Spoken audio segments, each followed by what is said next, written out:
అలా నేను miss cinema ఇండస్ట్రీలో పోటీ హద్దులు దాటిపోతుంది. అభిమానాలు కూడా చెరిగిపోతూ ఉన్నాయి. అతి వినయం, అతి అభిప్రాయం, అతి ప్రేమ ఇవన్నీ అతిగా కనిపిస్తున్నాయి ఏదైనా సరే. ఇప్పుడు హీరోలకి కట్అవుట్లు కట్టేటువంటి విషయంలో కూడా ఫ్యాన్స్ పోటీ పడుతూ ఉన్నారు. దాంట్లో భాగంగానే 256 అడుగుల ఎత్తులో రామ్ చరణ్ కటౌట్ని విజయవాడ బృందావన్ కాలనీలో ఏర్పాటు చేశారు. అది ఒక రికార్డుగా ఆయన ఫ్యాన్స్ చెప్పుకుంటున్నారు. ఎందుకంటే 252 అడుగుల కటౌట్ని గతంలో బాలకృష్ణ ఫ్యాన్స్ పెట్టారు అనేది. అందుకే ఆ రికార్డుని బద్దలు కొట్టాలని చెప్పి ఇప్పుడు రామ్ చరణ్ అభిమానులు 256 అడుగుల కటౌట్ని పెట్టారు. సో ఇదొక రికార్డుగా చెప్పుకుంటూ ఉన్నారు. ఇదంతా కూడా ఒక మార్కెటింగ్ స్ట్రాటజీ. సినిమాలో దమ్ముంటే సినిమా క్లిక్ అవుతుంది.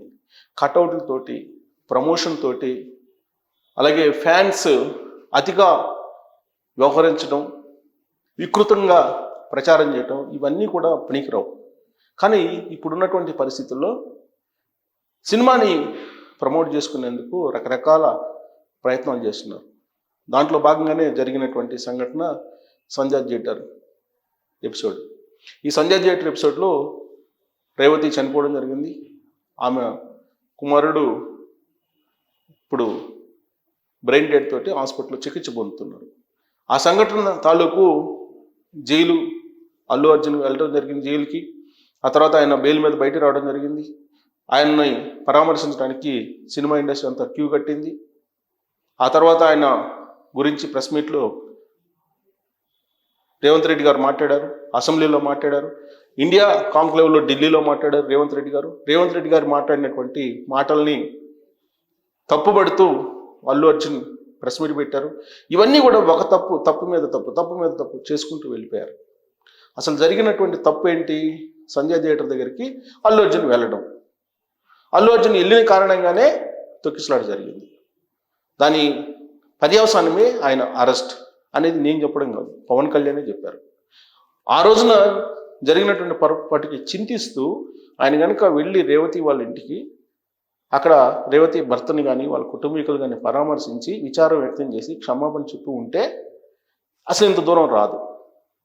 అందుకే గోటితో పోయేదాన్ని గొడ్డల వరకు తీసుకొచ్చుకున్నాడు అల్లు అర్జున్.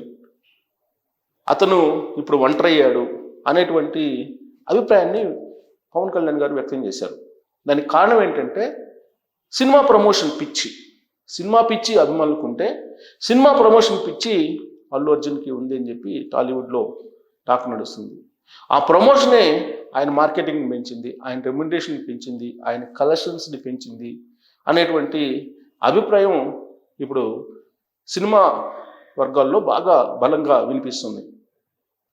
ఈవెన్ కటౌట్లు పెట్టడం, ఆ కటౌట్ల ఎదుటిగా మేకల్ని బలివ్వడం ఇవన్నీ కూడా చూస్తున్నాం. హారతలు ఇవ్వటం, దండలు వేయటం ఇవన్నీ కూడా చూస్తున్నాం. అంటే ఇదంతా కూడా విపరీతమైనటువంటి పోకడ. గతంలో ఎప్పుడు ఏ హీరోలకు కూడా ఇంత విపరీతమైనటువంటి పోకడతో అభిమానులు లేరు. గతంలో ఎన్టీఆర్, ఏఎన్ఆర్, కృష్ణ, శోభన్ బాబు, చంద్రమోహన్ ఇలాంటి వాళ్ళందరూ కూడా, మురళీమోహన్ వీళ్ళందరికీ కూడా ఫ్యాన్స్ ఉన్నారు, అభిమానులు ఉన్నారు. కానీ ఎంతవరకు అభిమానం అంతవరకు ఉండేది, హద్దులు దాటేది కాదు. ఈ మధ్యకాలంలో ఒక దశాబ్ద కాలంగా హద్దులు దాటి వెళ్ళిపోతుంది. దానికి లిమిట్ కూడా లేదు, ఆకాశమే హద్దుగా వీళ్ళు వెళ్ళిపోతున్నారు ప్రమోషన్ విషయంలో. ప్రతిదీ రికార్డు, ప్రతిదీ గిన్నిస్ రికార్డు, లేదంటే టాలీవుడ్ రికార్డు, లేదంటే బాలీవుడ్ రికార్డు, లేదంటే గ్లోబల్ రికార్డు, ఇలా ఏదో ఒక రికార్డుని తగిలించుకుంటూ ప్రమోషన్ కోసం వెళ్ళిపోతున్నారు. ఆ రికార్డులో భాగమే ఇప్పుడు ఈ కటౌట్ రికార్డు. అసలు ఆ కటౌట్ కూడా ఈ మధ్యకాలంలో సోషల్ మీడియాలో చాలా విమర్శలు వస్తున్నాయి. ఆ విమర్శలు అంటే ఇక్కడ మనం చూస్తున్నాం. ఇక్కడ రామ్ చరణ్ లుంగి కట్టుకొని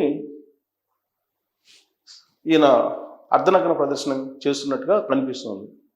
సేమ్ ఈ కటౌట్కి పక్కనే చిరంజీవి గారిది ముఠా మేస్త్రి సినిమాలో ఉన్నటువంటి ఒక పోస్టర్ని తీసుకున్నారు. అది కూడా అర్ధనగ్నంగానే ఉంటుంది చిరంజీవి. అటు చిరంజీవిది, ఇటు రామ్ చరణ్ది ఇద్దరిది పేస్ట్ చేసి సోషల్ మీడియాలో విస్తృతంగా ట్రోల్ చేస్తున్నారు కొంతమంది నెటిజన్లు. ఈ అర్ధనగ్న ప్రదర్శనలు ఏంటి, ఈ అర్ధనగ్న ప్రదర్శనతో కటౌట్స్ ఏంటి, ఈ ప్రమోషన్ ఏంటి అనేటువంటి విమర్శలను కూడా ఇప్పుడు ఎదుర్కొంటూ ఉన్నారు. వాస్తవంగా గేమ్ చేంజర్ రిలీజ్ అవుతుంది 10వ తారీఖున జనవరి పండగకి ముందు. అలాగే 12వ తారీఖున డాకు మహారాజ్ రిలీజ్ అవుతుంది. బాలకృష్ణ లీడ్ రోల్ పోషించినటువంటి డాకు మహారాజ్.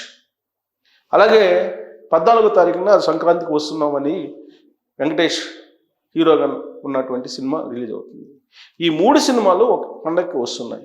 ఈ క్రమంలో ప్రమోషన్లో నాకు తెలిసినంత వరకు, నేను గమనించినంత వరకు ప్రమోషన్లో గేమ్ చేంజరు ఖండాంతరాలకు వెళ్ళిపోయింది, ఖండాంతరాలను దాటింది. అమెరికాలో ప్రమోషన్ చేసి ఇచ్చారు. అలాగే కొన్ని వేదికల మీద కొంచెం సాంప్రదాయబద్ధంగానే సంక్రాంతికి వస్తున్నాం అనేటువంటి సినిమా ప్రమోషన్ జరుగుతూ ఉంది. కానీ డాకు మహారాజ్ది ఎక్కడ ప్రమోషను హద్దులు దాటినట్టు కనిపించలే ఎక్కడ కూడా. బాలయ్య అభిమానులు కూడా వాళ్ళు సమయాన్ని పాటిస్తున్నారు. ఇప్పుడున్నటువంటి పరిస్థితులు, సంధ్యా థియేటర్ దగ్గర జరిగినటువంటి సంఘటన, ఇలాంటి నేపథ్యంలో వాళ్ళు కూడా సంయమనం పాటిస్తున్నారు. కానీ గేమ్ చేంజర్కి సంబంధించి మాత్రం హద్దులు దాటి వెళ్తున్నటువంటి పరిస్థితి కనిపిస్తూ ఉంది. దాంట్లో భాగంగానే 256 అడుగుల కట్అవుట్ని బృందావన కాలనీ విజయవాడలో పెట్టారు. ఇప్పుడు అది చూపిస్తున్నారు. దాన్ని ఇప్పుడు సోషల్ మీడియాలో ట్రోల్ చేస్తున్నారు. సహజంగా సినిమా హీరోలు అనంటే ఇలా అర్ధనగర ప్రదర్శన ఉండరు అనేటువంటి అభిప్రాయాన్ని సోషల్ మీడియాలో చాలామంది విమర్శలు చేస్తున్నటువంటి పరిస్థితి. సో గేమ్ చేంజర్కి సంబంధించి, అలాగే డాకు మహారాజ్ బాలయ్య నటించిన సినిమాకి, ఈ రెండింటికి కూడా కొంత సారూప్యత ఉంది. సినిమా అనేది గేమ్ చేంజరు పొలిటికల్ థ్రిల్లర్ అని చెప్తూ ఉన్నారు. అలాగే డాకు మహారాజ్ కూడా ఇంచుమించుగా అదే. ప్లస్ వీళ్ళిద్దరు కూడా పోలీస్ గెటప్లో కనిపిస్తారు. అటు గేమ్ చేంజర్లో పోలీస్ గెటప్లో రామ్ చరణ్, డాకు మహారాజ్లో పోలీస్ గెటప్లో బాలకృష్ణ ఉంటారు. కాకపోతే ఆ రోల్ ఎంత నిడివి ఉంటుందనేది ఎవరు ఎక్స్పెక్ట్ చేయట్లేదు, అంటే ఎవరు ఇతిమిద్దంగా చెప్పట్లేదు. బట్ ఇంచుమించుగా ఒకటే అంటున్నారు.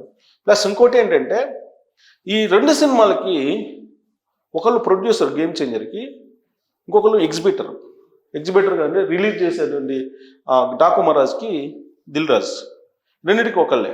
సో దిల్ రాజు మొత్తం తెర వెనుక ఈ 2 సినిమాలకి ఉన్నారు. సో ఇలా సారూప్యత 2 సినిమాలకి చాలా ఉంది. కాకపోతే ప్రమోషన్లో మాత్రం బాలయ్య తనదైనటువంటి సాంప్రదాయ పద్ధతిలో వెళ్తూ ఉంటే, రామ్ చరణ్ మాత్రం పుష్పాన్ని దాటిపోవాలి ప్రమోషన్లో, లేదంటే కలెక్షన్లో దాటిపోవాలి అనేటువంటి ఒక పరుగు కనిపిస్తూ ఉంది దీంట్లో. అందుకు ఉదాహరణ విజయవాడలో కనిపించినటువంటి ఈ కటౌటే.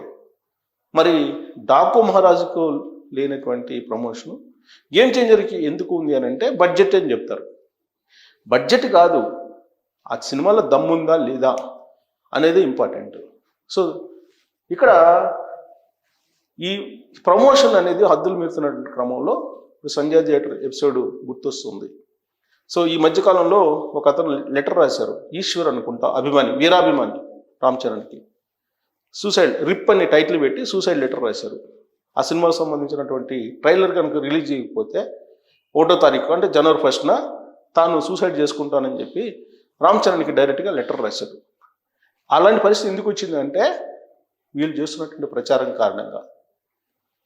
వీళ్ళు సినిమా ప్రమోషన్ అనుకుంటున్నారు దాన్ని, కానీ యూత్కు సంబంధించి లేదా వాళ్ళని అభిమానించేటువంటి వాళ్ళని ఒక మత్తులోకి తీసుకెళ్తున్నారు, ఒక చీకటిలోకి తీసుకెళ్తున్నారు అనేటువంటి విషయం వాళ్ళకి అర్థం కావట్లేదు. కేవలం మనీ కలెక్షన్స్ ఎంత వస్తాయి, కలెక్షన్స్ ఎంత రాబట్టుకోగలరు, దీని మీదనే ప్రమోషన్ జరుగుతుంది. సో ఇలాంటి ప్రమోషన్ అవసరమా? బాలయ్య రికార్డ్ని రామ్ చరణ్ బ్రేక్ చేసేందుకే ఈ కట్అవుట్ పెట్టారు. ఈ కట్అవుట్ పెట్టినందువల్ల, ఇలాంటి కట్అవుట్ పెట్టినందువల్ల సినిమాకి కలెక్షన్స్ పెరుగుతాయా అనే దాని మీద కామెంట్ రూపంలో మీ అభిప్రాయం తెలియజేయండి.